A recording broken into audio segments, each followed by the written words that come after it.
lutuan ng nyog. Yan. All types of banana is here. Powerhouse, and then workers toilet, and then this is the drilling, one drill.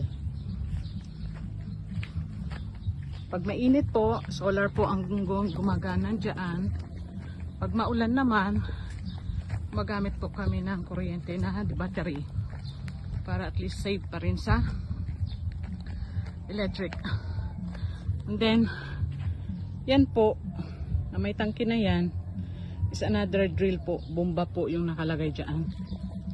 So ito na yung view sa behind. Malayo pa po yung pinakadulo dun pa sa kabilang ano. So yung blue tank na yan, yan po yung nagsusupply sa dun, sa 2 rooms, sa kitchen, then sa 2 rooms dun.